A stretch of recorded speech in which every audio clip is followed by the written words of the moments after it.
দিব্যা সেনকে গুলি করায় দুর্গাকে অ্যারেস্ট করতে গেলে দুর্গার মায়ের থেকে বড় অফিসার দেখে চমকে গেল সবাই। হ্যাঁ বন্ধুরা, এমনটাই দেখতে পাবেন। বিস্তারিত জানতে ভিডিওটিতে লাইক দিয়ে চ্যানেলটি সাবস্ক্রাইব করে দেখতে থাকুন।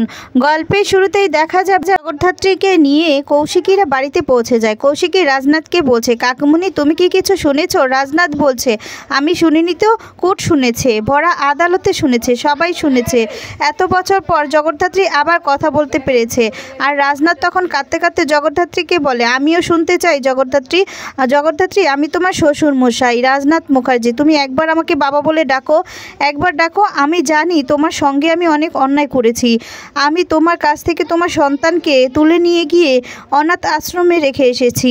দুর্গা তখন থাকে যে, এই গুবলু বুড়ো থাক না, এখন এই সমস্ত কথা বলে কি লাভ হবে বলতো? রাজনাথ তখন বলে, কি থাকার কথা বলছিস তুই? আরে ওর কণ্ঠস্বর তো তুই শুনেছিস, তাহলে আমি কেন, মানে তোরা শুনেছিস, আমি কেন শুনবো না? রাজনাথ তখন কৌশিকীকে বলছে যে, জগদ্ধাত্রী কোর্টে কি বলেছে কৌশিকী আমাকে বলতো। কৌশিকী তখন বলে, কাকামণি তোমার বৌমা কিন্তু কোর্টের মধ্যেই দিব্যাকে চিহ্নিত করে ওকে খুনি বলেছে। রাজনাথ বলে যে, ও বলেছে তো? এরপর রাজনাথ বলতে থাকে, তুমি আমাকে বাবা বলে ডাকো, একবার বাবা বলে ডাকো। আর তখনই সেখানে বলতে থাকে যে, স্বয়ম্ভু এখানে দাঁড়িয়ে আছে, আমার ছেলে তোমাকে পাগলের মতো করে ভালোবাসে, এত বছর ধরে তোমার পাশে আমার ছেলে দাঁড়িয়েছিল। আর এই কৌশিকীকে দেখো, ওরাও কিন্তু দুজনই মিলে সব সময় তোমাকে চেয়েছে তুমি যাতে সুস্থ হয়ে যাও। তুমি একবার কথা বলো, প্লিজ একবার কথা বলো না জগদ্ধাত্রী তুমি, আমি একবার তোমার কথাটা শুনতে চাই। রাজনাথ তখন খুব কাঁদতে থাকে আর কেঁদে কেঁদে বলতে থাকে বারবার করে যে ওকে কথা বলার জন্য। তখন দুর্গা রাজনাথকে বলতে থাকে, আরে গুবলুবুড়ু তুই এভাবে কান্নাকাটি কেন করছিস? হ্যাঁ মা দেখবি যে ঠিক কথা বলবে, এখন যখন কথা বলা শুরু করেছে না, এরপর দেখবি যে গড়গড় করে কথা বলবে মা, তখন আর থামবেই না। রাজনাথ তখন বলছে, একবার ওকে কথা বলতে বল না রে, আমি বুঝতে পেরেছি আসলে ওর নিজের বাবা না তো, এর জন্য সেই কারণে আমার সাথে কথা বলতে চাইছে না। দুর্গা তো বোঝানোর চেষ্টা করছে রাজনাথকে, কিন্তু রাজনাথ কোনো রকমভাবেই বুঝতে চায় না। বলে যে, ঠিক আছে কৌশিকী তুই জগদ্ধাত্রীকে নিয়ে ঘরে যা, আমি ঘরে গেলে তুই ওকে ঘরে দিয়ে একবার আমার কাছে আসিস তো, তোর সাথে একটু আমার কথা আছে। তখনই তো রাজনাথ ওখান থেকে যাচ্ছিল, আর তখন জগদ্ধাত্রী আদু আদুভাবে বাবা বলে ডেকে ওঠে। আর দুর্গা তখন রাজনাথকে বলে, এই গুবলু বুড়ো মা কথা বলেছে যে। তখন রাজনাথই দেখা যাবে জগদ্ধাত্রীর সামনে যায় আর গিয়ে তখন পায়ের সামনে বসে বলছে, তুমি আমাকে বাবা বলে ডেকেছো, থ্যাংক ইউ। তুমি জানো আমার সমস্ত বোঝা আমার মাথা থেকে নেমে গেল। কৌশিকী তারপরে রাজনাথকে বলছে, কাকুমণি আমি ওকে একটু ঘরে নিয়ে যাই, ঠিক আছে, ও বোধহয় টায়ার্ড হয়ে পড়েছে। প্রীতি তখন বলে ওঠে যে, কিন্তু কোর্টে কি ম্যাজিক হলো যে হঠাৎ করে কথা বলতে পারছে? তখন দুর্গা প্রীতিকে বলছে, এই প্রীতি তুই একটু চুপ কর না, তুই কথা বলতে পারিস কি? সব সময় তোর মুখটা চালাতে হবে?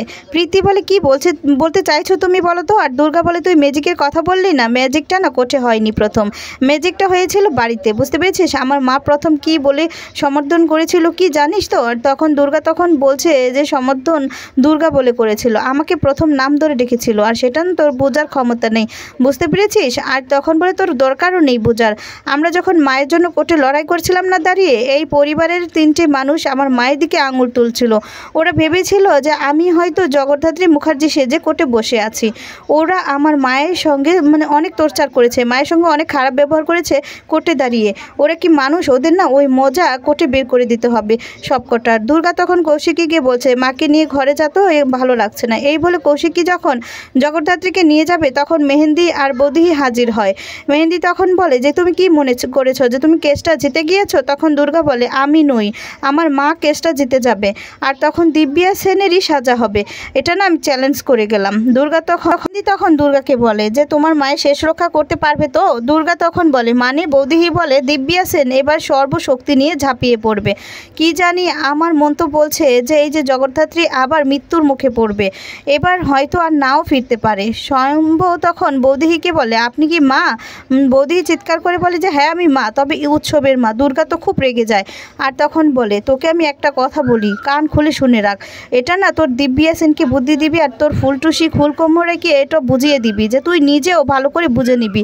জগদ্ধাত্রীকে ঘিরে রয়েছে না এই দুর্গা, মধ্যে রয়েছে কৌশিকী আর স্বয়ং স্বয়ম্ভু মুখার্জি। বুঝতে পেরেছিস তো? জগদ্ধাত্রীর দিকে যদি চোখ তুলে তাকাস না তাহলে ওর অবস্থা কি হবে সেটা কিন্তু ভাবতে পারছিস না তোরা। এই কথাটা তোরা ওকে ভালো করে বুঝিয়ে দে।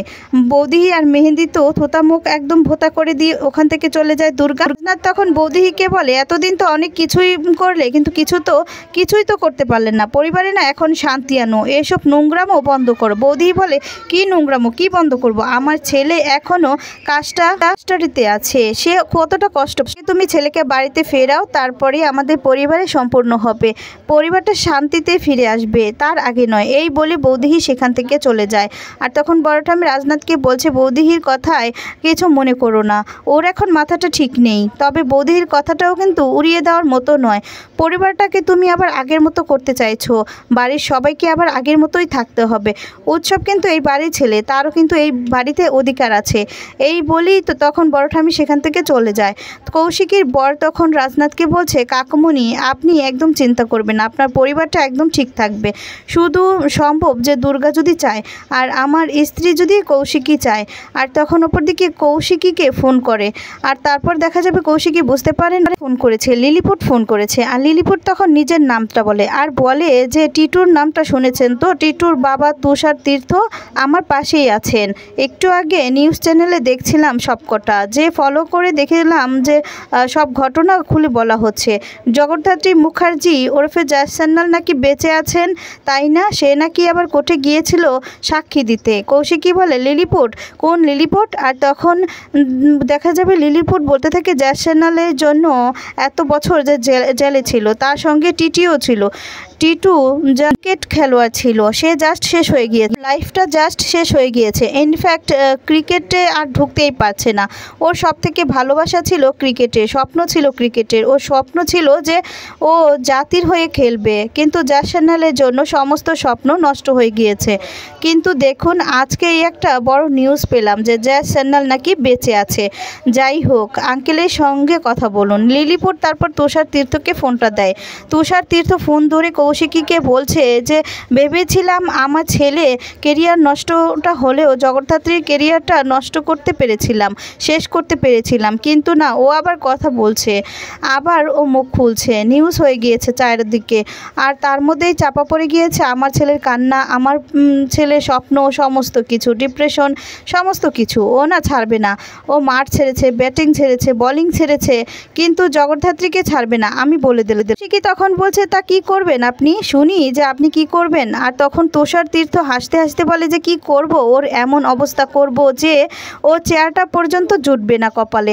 কৌশিকী রেগে যায় আর বলে, মিস্টার তুষার তীর্থ আপনি আমাকে ওপেন হুমকি দিচ্ছেন? আপনি বোধহয় ঠিক বুঝতে পারছেন না, তাই না, যে এখন কার সঙ্গে কথা বলছেন? আর তুষার তীর্থ বলে, জানি তো আপনি কৌশিকী মুখার্জি, যে ফোনটা আপনাকে আমি করেছি। সাবধানে রাখবেন কৌশিকী মুখার্জি, জগদ্ধাত্রী মুখার্জিকে, ঘরের বাইরে যেন এক পা না রাখে, ঘরেই যেন থাকে। তাহলে কিন্তু জানেন তো আমার ছেলে না খুব ভালো বল করে, কখন আমার ছেলে দৌড়ে এসে বলটা করবে, সে জগদ্ধাত্রী তো তখন বোট হয়ে যাবে। এই বলে তো ফোনটা তখন রেখে যায়। তখন স্বয়ম্ভু আসে, এসে বলে, কে ফোন করেছিল? আর কৌশিকী তখন বলে, লিলিপুট আর সেই তুষার তীর্থ।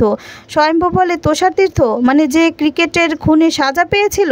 কৌশিকী বলে যে হ্যাঁ, আর ওরা স্বয়ম্ভু জেল থেকে ছাড়া পেয়েছে, বেরিয়ে ওরা আবার শুরু করে দিয়েছে।